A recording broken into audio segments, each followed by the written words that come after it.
The millionaire teenager entered the courtroom late, doors slamming shut behind him as he casually scrolled on his 3000 phone like nothing around him mattered. Without even glancing up, he muttered, "Relax, Grandma. I'll pay whatever."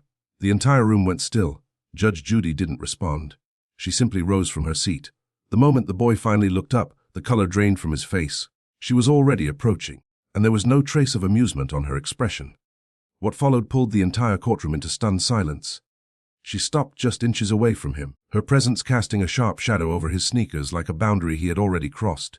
His smirk faltered. The air grew heavy, almost cutting, as silence filled every corner of the room.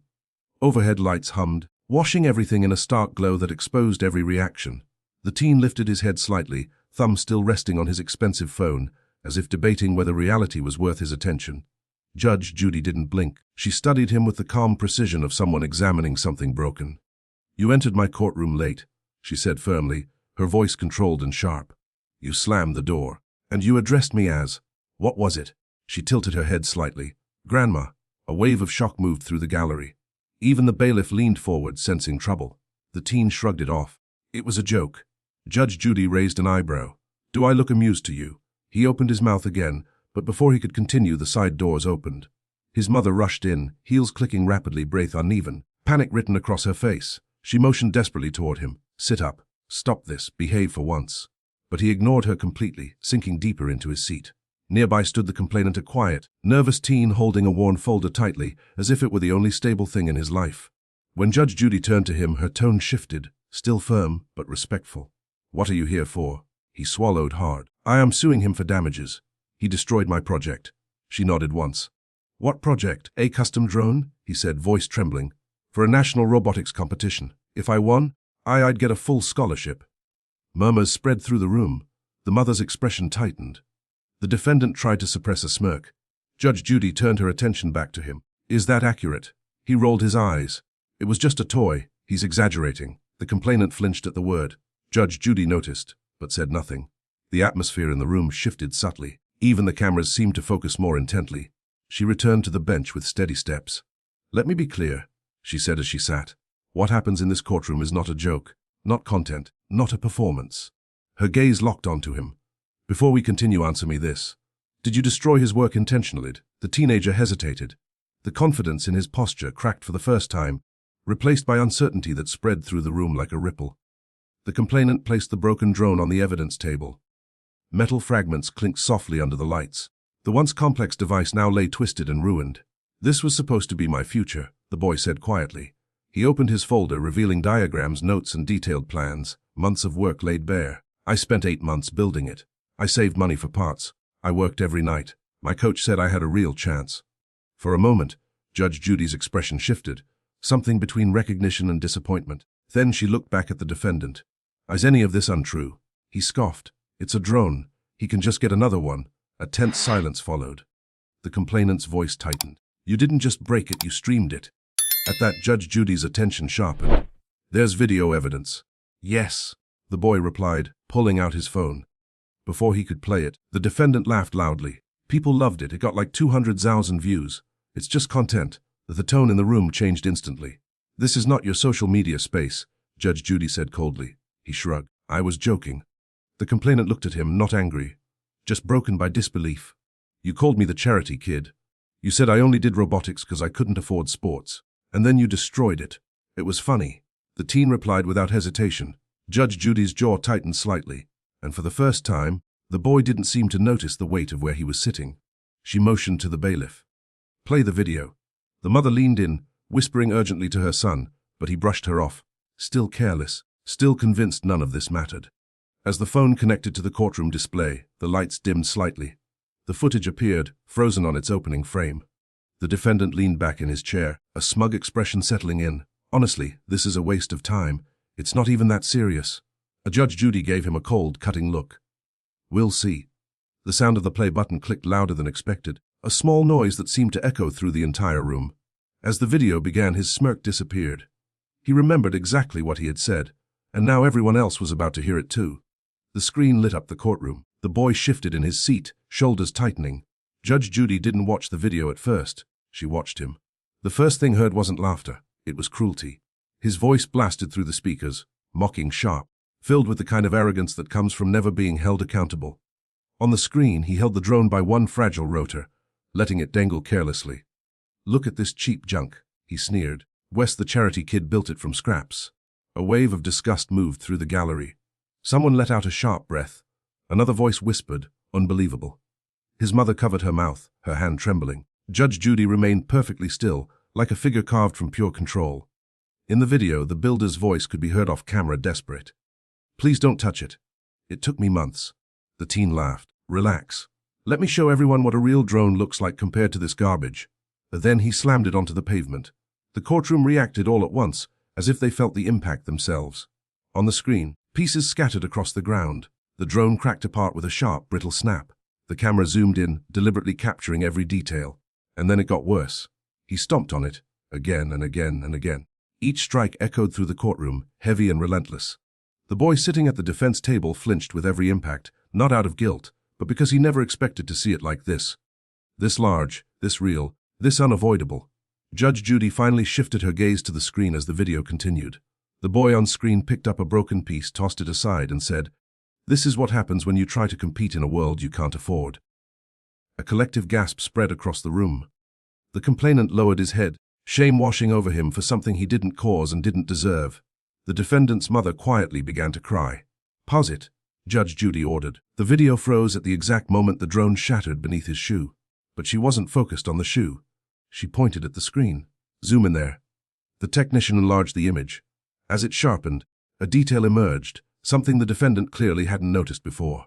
Another hand. An older, steadier hand visible at the edge of the frame, holding the drone in place. The room reacted instantly, louder this time. The defendant's face lost all color. Judge Judy leaned back slightly, her voice calm but sharp. "You didn't do this alone." The boy's breathing became uneven. She looked directly at him. "Who was with you?" The way he froze answered more than words could. He knew exactly who it was. He just didn't want to say it. She gestured toward the frozen image.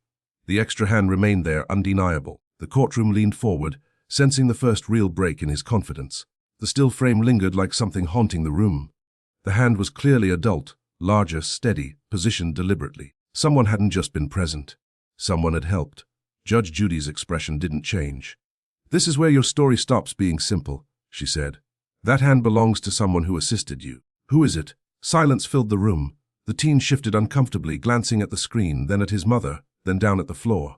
His lips parted, but no real answer came, just a shaky breath. The confidence was gone now, replaced by someone who finally understood the weight of evidence.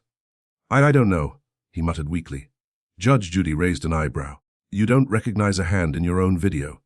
He tried to speak again, but stopped himself, jaw tightening. His mother stared at him, horrified. "Please don't lie." "Not now." Her voice shook, not just with embarrassment, but fear. Fear of what might come next. Judge Judy turned toward the complainant. "You mentioned hearing two voices that day." The boy nodded. "Yes, I wasn't sure at first, but there were definitely two." "Good," she replied. "We're about to learn exactly who that second person is." She turned back toward the defendant, folding her hands with slow, deliberate control. "Look at the screen, Mr. Westbrook." His surname seemed to carry weight, echoing with privilege. That hand didn't appear out of nowhere. Someone held the drone steady so you could destroy it. Who was it? The teen said nothing, but his silence said everything. Judge Judy's tone sharpened. "I strongly advise you to tell the truth before someone else does." His mother suddenly stood, her voice shaking. "Was it one of your friends?" He shook his head too quickly. "Then who?" she pressed. "Who were you with?" His leg bounced uncontrollably beneath the table, a nervous rhythm he couldn't hide. The room watched as his composure began to fall apart. Judge Judy leaned forward. "Your mother is asking you a question." "I am asking you a question." "The evidence is asking you a question." He wiped sweat from his forehead. I don't want to say." Her eyes narrowed. Not wanting to say is not the same as not knowing. She tapped her pen once, then again. Each sound felt like a ticking clock. "Last chance," she said quietly. "Who held that drone?" He inhaled sharply, panic rising. It wasn't a friend, he admitted in a low voice. "It wasn't someone my age." A wave of shock moved through the courtroom. Judge Judy's focus sharpened instantly. "Well, that narrows things down considerably." The teen glanced at his mother, then looked away, unable to meet her eyes. Her voice cut through the tension. "Tell this courtroom who was with you, or I will subpoena every adult in your household." That was the breaking point. His lips trembled. It was. But the name didn't come. At that moment, The side door creaked open. A man stepped inside, adjusting his tie with forced composure. The teen's face immediately collapsed into dread. The tutor walked toward the witness stand with practiced steps, the kind that suggested years of maintaining a professional image. But with each step forward, that confidence began to crack. His hands were damp, his smile strained, and he avoided looking at the defendant entirely. Judge Judy observed him with intense focus. "State your name." "Daniel Pierce," he said, clearing his throat. "I'm Ethan's academic tutor." At the sound of his own name, Ethan shrank slightly in his seat, as if hearing it spoken here stripped away his protection. Judge Judy gestured toward the screen. "Mr. Pierce, is that your hand in the image?" He hesitated, just long enough for everyone to notice. "Yes," he finally admitted. A ripple of disbelief moved through the room. Even the complainant looked stunned. This wasn't just cruelty, it was collaboration. Judge Judy leaned forward. "Explain." Pierce took a shaky breath. "I wasn't supposed to go that far. I didn't want him to destroy it. I didn't." His voice faltered. "But Ethan told me to hold it steady while he stomped it." Judge Judy finished. Pierce lowered his eyes. "Yes." The room erupted into murmurs. The mother pressed a trembling hand to her forehead, overwhelmed. Judge Judy raised her hand for silence. "Why would you agree to something so clearly wrong?" Pierce's composure crumbled. "Because he threatened me." All eyes turned instantly to Ethan. Judge Judy's voice cut through the tension. "Threatened you? In what way?"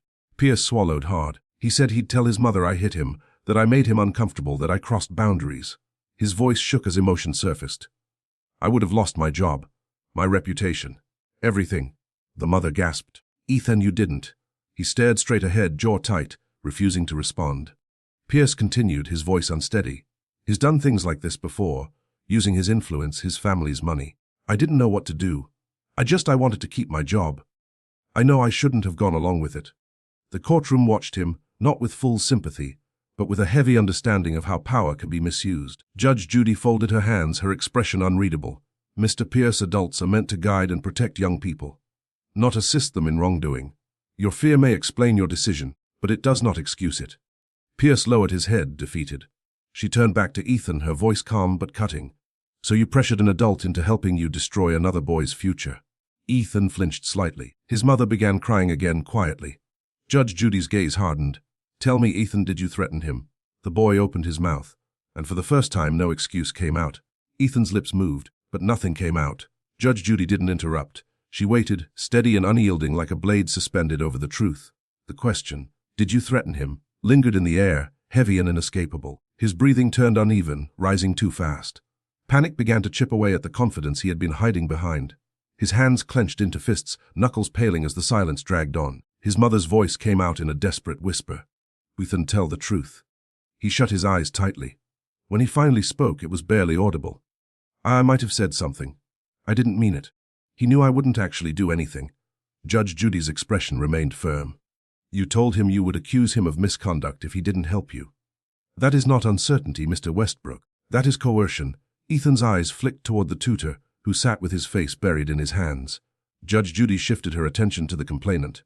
"Young man, you mentioned earlier that this wasn't the first issue involving Mr. Westbrook. Explain." The boy hesitated, his foot tapping lightly against the floor. "Hey, he's targeted me before," he said quietly. "Not physically. Just words, online messages, comments on my posts. Sometimes from his real account, sometimes from fake ones." A low wave of murmurs spread through the room, uneasy, disapproving. Ethan snapped back, defensive. They were jokes. Everyone jokes like that. Judge Judy's glare cut him off instantly. "A joke is only a joke when the other person is laughing." The complainant looked at him, steady but hurt. "I never laughed.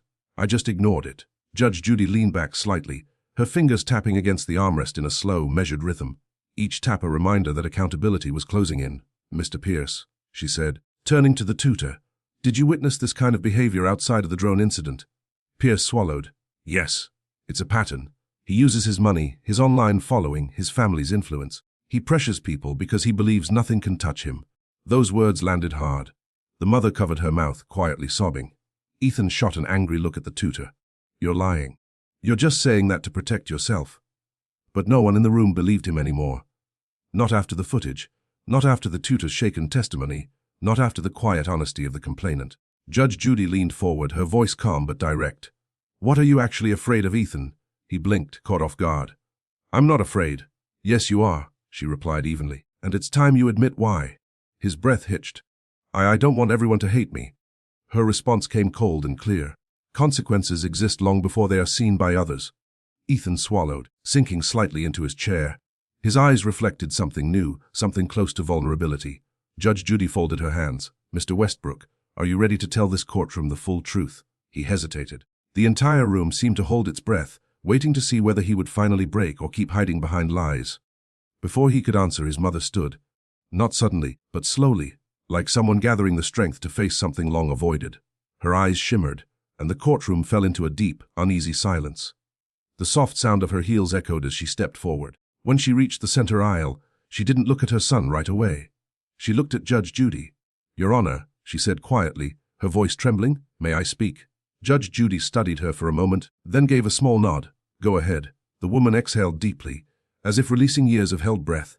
Then she turned to Ethan, her expression raw and unguarded. I'm the reason he's like this." Ethan's head snapped up. "Mom, what are you doing?" But she continued, the words spilling out uncontrollably. "When his father died," she said softly, "he was only 8. He didn't understand grief, only loss. Losing a parent, losing stability, losing any sense of safety." Her voice shook. "And I made a mistake. I thought money could fill that emptiness." The courtroom listened in tense silence. "I gave him everything, tutors, coaches, anything he asked for. A new phone every year, expensive clothes, rooms full of things he didn't even use." She looked down at her hands. "I told myself I was providing for him, that I was protecting him." Ethan shifted uncomfortably, his face flushing. "But I wasn't protecting him," she continued. "I was shielding him. From consequences, from responsibility, from ever having to grow up."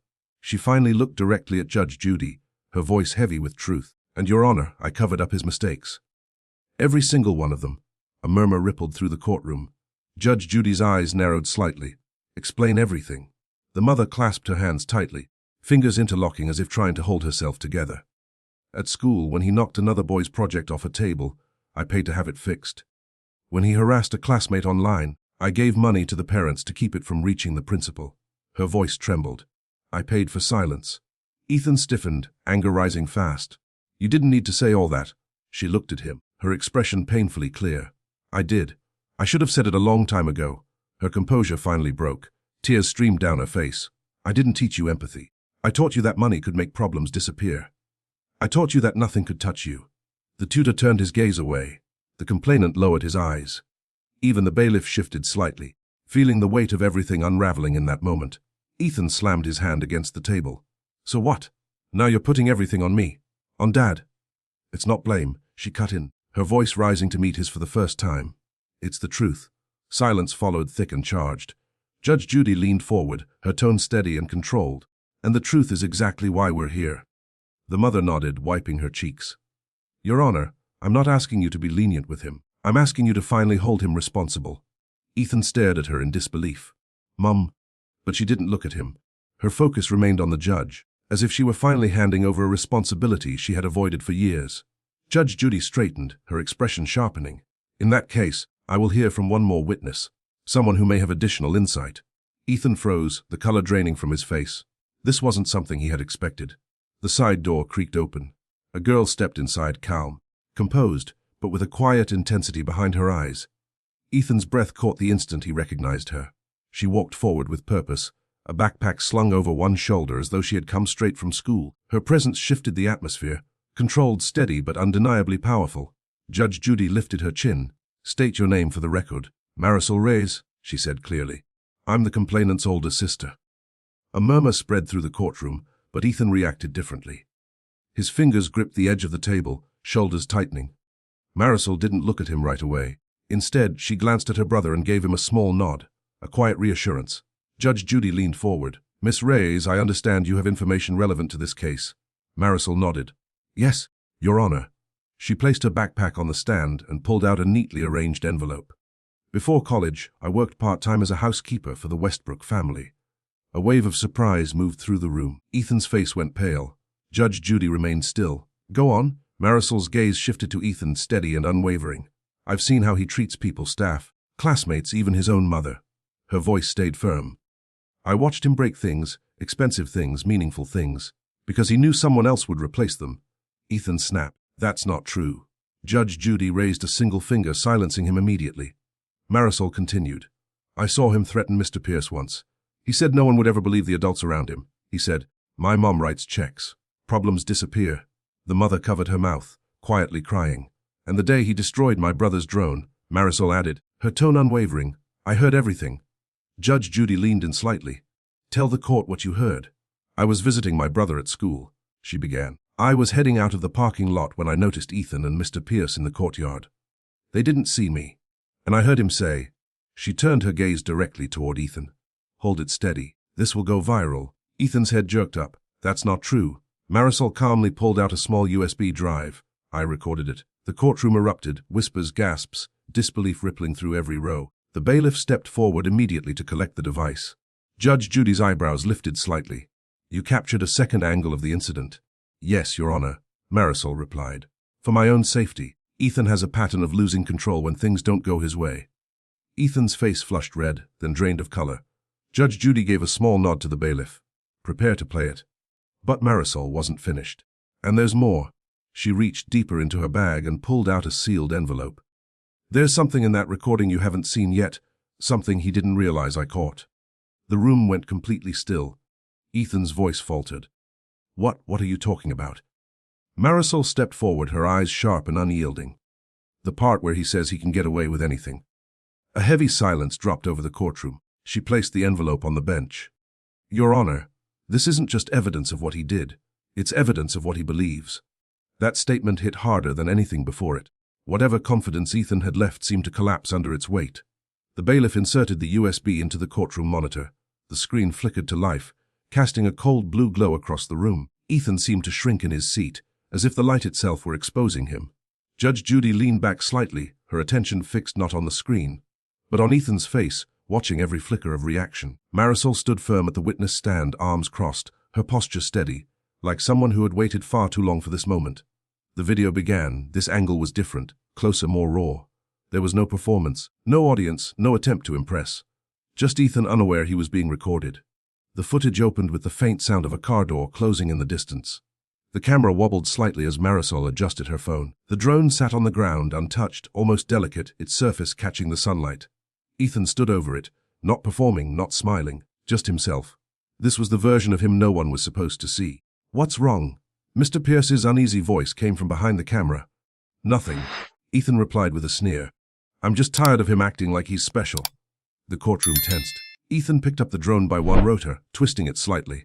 "My followers are going to love this." Pierce's voice cracked. "Ethan, stop. Just stop. Give it back." Ethan laughed, cold, stripped of any pretense. "Hold it steady." Pierce froze. I can't." "You can," Ethan hissed. "Unless you want me to tell my mom you made me uncomfortable again." On screen, Pierce visibly flinched. His hand entered the frame, hesitant, shaking, as he held the drone in place. Then Ethan leaned closer to the camera, close enough for everyone in the courtroom to clearly see the smirk he had denied all day. "No one can touch me," he said quietly. "Mom will make this disappear." The words landed like a blow. A collective gasp swept through the room. His mother bent forward, sobbing into her hands. Ethan's mouth opened, but nothing came out. No denial, no excuse. Just the realization of what had been exposed. The video ended with the first stump, the drone cracking apart in slow, painful detail. Judge Judy exhaled, steady and composed. She didn't need to raise her voice. "Mr. Westbrook," she said, her tone sharp and controlled, "that footage shows intent. Not an accident. Not careless behavior. Deliberate cruelty." Ethan stared down at the floor. Judge Judy turned toward Marisol. "Miss Reyes, thank you. That evidence was essential." Marisol gave a small, firm nod. Judge Judy folded her hands. "Mrs. Westbrook," she said quietly, "we need to address something. Would you prefer to do so privately or here in open court?" The mother wiped her tears, her voice steadier now. "Publicly. It's time." Judge Judy gave a single nod. "All right," Judy said evenly, "because what I'm seeing here points to something much more serious." She fixed her gaze on the mother. "This footage implies you've stepped in before to bury incidents like this." Ethan jerked upright, fear flashing across his face. Around the room it was clear. This was the moment everything unraveled. Judy's words landed with the force of a judge's hammer. Mrs. Westbrook wavered, her legs unsteady, yet she didn't fall. Ethan's eyes darted between them, panic growing. Silence swallowed the courtroom so completely it felt like even the air was holding its breath. Judy laced her fingers together, her voice quiet but cutting. "Mrs. Westbrook, this video suggests a pattern. Protecting your son from consequences. I'm giving you the chance to explain exactly what that means." The woman drew in a shaky breath. Her makeup, once flawless, now smeared like ink dragged across paper. She pressed a trembling hand against her chest, steadying herself. "I have," she admitted, her voice barely above a whisper. "More times than I care to admit." A wave of murmurs rippled through the gallery. Judy lifted her hand sharply, and the noise died instantly. "Go on." Mrs. Westbrook's eyes glistened, heavy with years of regret. After his father passed, Ethan changed. He wasn't a bad child. He was grieving, angry, lost. She wiped at her tears. "But instead of helping him deal with that pain, I tried to fix everything with money, with influence." Ethan lowered his head, his expression collapsing despite his effort to hide it. "When he pushed a classmate and broke his glasses, I paid for new ones and asked the school not to file a report." Gasps echoed. "When he spread a cruel rumor about a girl online, I donated to her family's foundation until they agreed not to pursue it." The room shifted uneasily. "And when a teacher tried to discipline him," she glanced toward Pierce, "Ethan told me he was being targeted. I believed him. I pressured the school to reassign the teacher." Mr. Pierce looked away, his jaw clenched tight. Judy's expression didn't change. Mrs. Westbrook clasped her hands together. "Your Honor, every time he did something wrong, I covered for him. Not because he deserved it, but because I couldn't stand the thought of him experiencing more loss."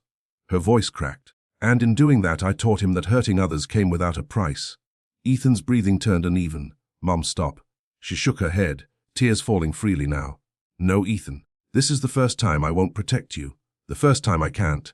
The complainant watched in silence, caught between anger and empathy, pain tangled with understanding.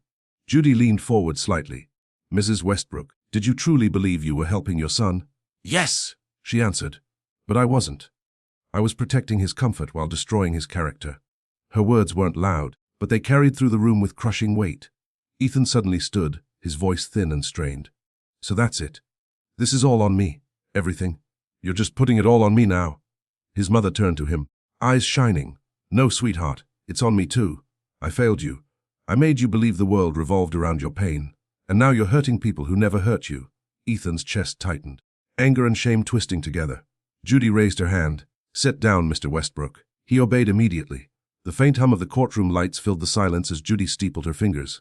"Now," she said, her tone chillingly calm, "we need to address the real consequence of years of silence. And what happens when that silence finally breaks?" Ethan's eyes widened. He understood. This was no longer just about a broken drone. This was something much bigger. Judy reached beneath the bench and lifted a thin folder. Its edges were worn, but whatever was inside carried weight. Ethan stiffened the moment he saw it. The room seemed to inhale as she placed it on the bench with deliberate care. The soft thud echoed like a warning. Ethan stared at it as if it might explode. "I requested this file before today's hearing," Judy said, her fingertips resting lightly on top, "because something about this case, about you, felt familiar." Ethan blinked rapidly. What is that?" She didn't answer right away. Instead, she opened the folder slowly, revealing stapled reports, handwritten notes in the margins, and a signature Ethan clearly recognized. It was from his school counselor. Mrs. Westbrook covered her mouth. "You obtained the evaluation?" "Yes," Judy replied. "And this isn't a trap, it's clarity." She lifted the first page. "This is a psychological and behavioral assessment conducted after an incident 2 years ago." Her eyes settled on Ethan. "An incident your mother quietly made disappear." Ethan sank deeper into his seat. Judy began reading, her tone calm and precise. "The subject displays increasing entitlement, a limited ability to understand empathy, resistance to authority, and a reliance on external validation, often tied to wealth or social status." The impact of the words came from how accurate they were. A low murmur spread through the gallery. The complainant looked at Ethan now, not with anger but with a more complex, uneasy understanding. Even Mr. Pierce shut his eyes, visibly affected. Ethan's breathing turned quick and shallow. "That's old. It doesn't prove anything." Judy turned the page. "The subject has not developed healthy ways to process grief. Instead, material comfort is used as a substitute for emotional stability. Risk level high, if left unaddressed." A tear slipped down Mrs. Westbrook's cheek. Ethan went still, not defiant this time, but afraid. This wasn't the version of him people usually saw. Not the privileged boy, not the aggressor, but someone still carrying wounds that had never healed. Judy closed the file. "What concerns me," she said quietly, "is not that this report exists. It's that it was hidden." Her expression softened just slightly. "And that you've been acting out pain you never learned how to handle." Ethan looked up, eyes glassy, his composure breaking.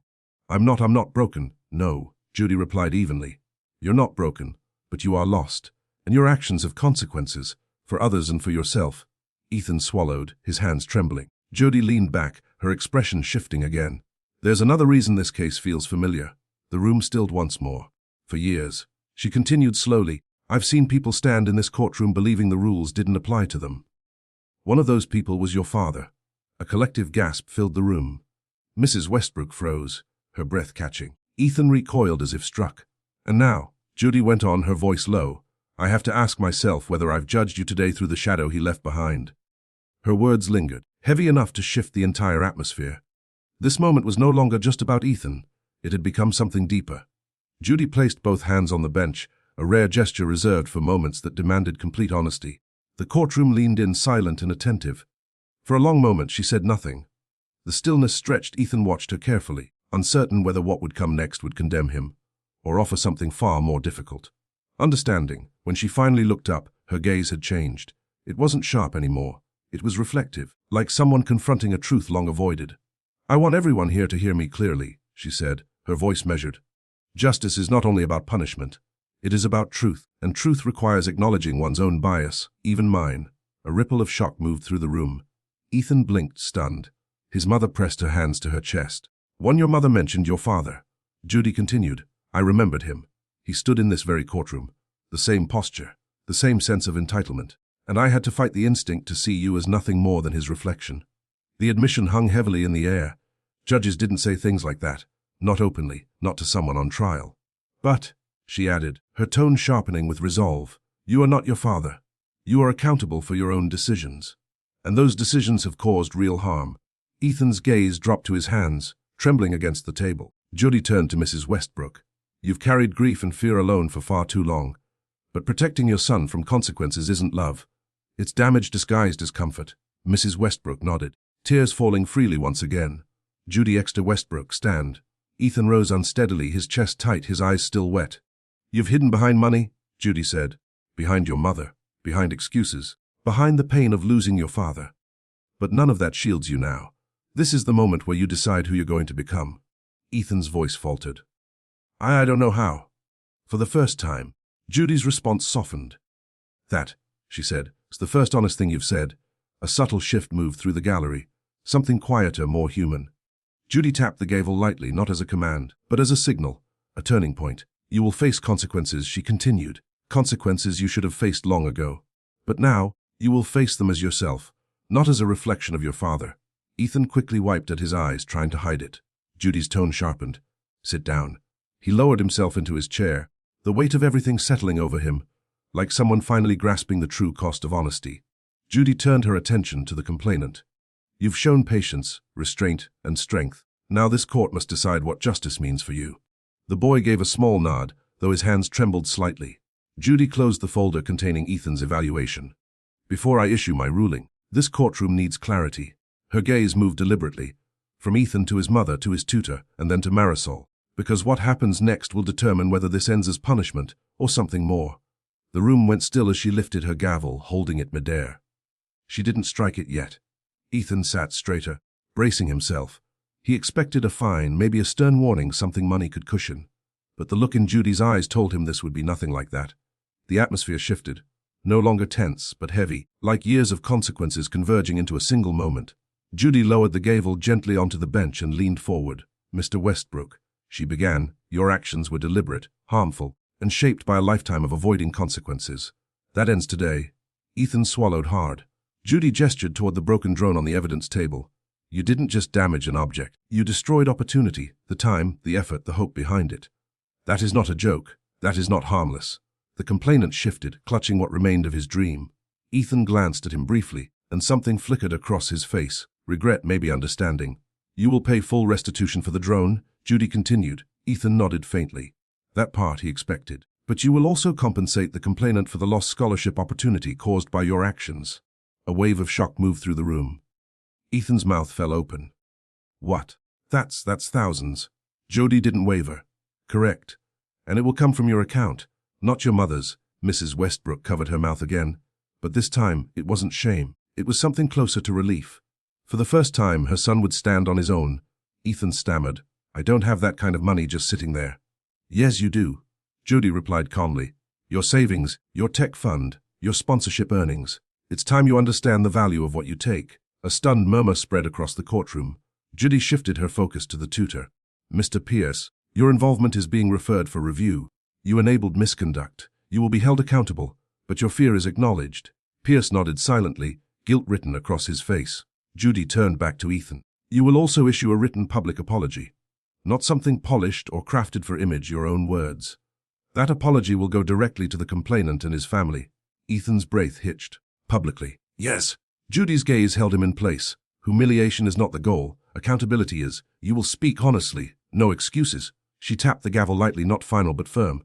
And finally, you will attend a restorative justice program focused on empathy, responsibility, and consequences. 8 weeks. You will complete it.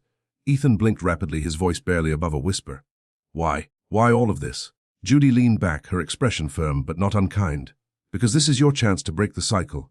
Your father never did. You still can. Ethan looked down, his shoulders shaking. This time, it wasn't anger. It was the weight of change, of choosing between who he had been and who he might become.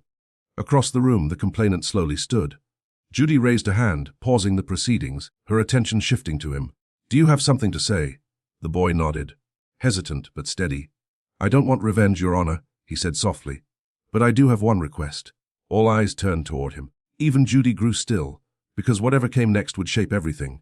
He stood with his hands tightly clasped, knuckles pale. The room seemed to brace for anger, for bitterness, for a demand equal to the harm done. Instead, he took a breath that softened the entire space. Judy studied him carefully. His voice wavered slightly, not from fear, but from the effort of choosing what was right when it would have been easier not to. What is your request? She asked gently. The boy looked at Ethan, not with hatred, not with victory, but with a quiet, sincere sadness.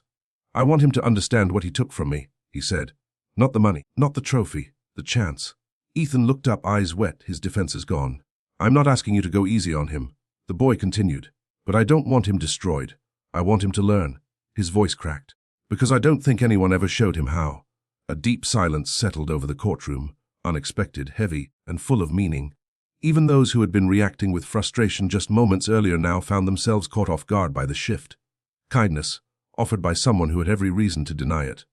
Ethan swallowed, his voice unsteady. Why? Why would you even care? Because someone has to, the boy answered quietly. Otherwise, this just keeps repeating. Judy's expression tightened slightly, touched by something she rarely revealed so openly. Respect. Your maturity, she said gently, is extraordinary. The complainant gave a small, shy reaction and sat back down.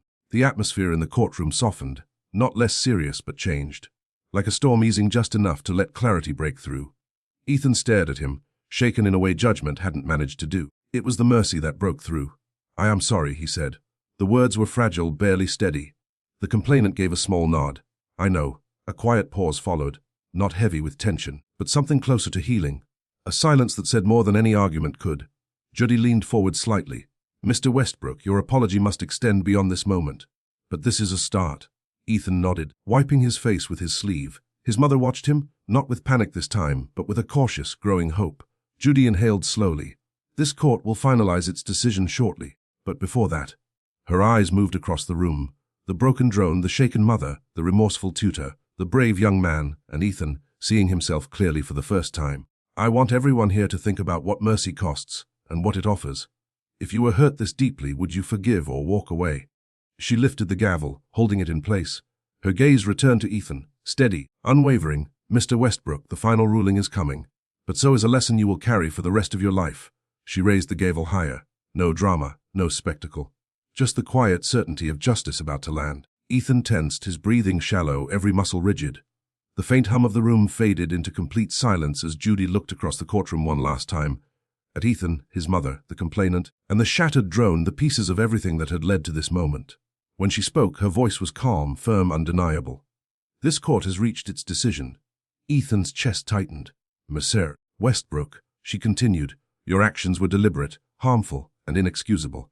But they are also part of a pattern that began long before you understood the consequences of your behavior. He nodded slowly, eyes red. You will pay full restitution, not only for the drone but for the opportunity you destroyed. The scholarship, the competition, the future you interfered with. The amount will be substantial. Ethan swallowed. I understand. In addition, you will attend and complete a restorative justice and empathy program. 8 weeks, no absences, no excuses. His voice cracked. I'll do it. You will also write a public apology. Detailed, sincere, and directed to the complainant and his family. It will come from you, not your lawyer, not your mother. She paused slightly. You will explain what you did and why it was wrong.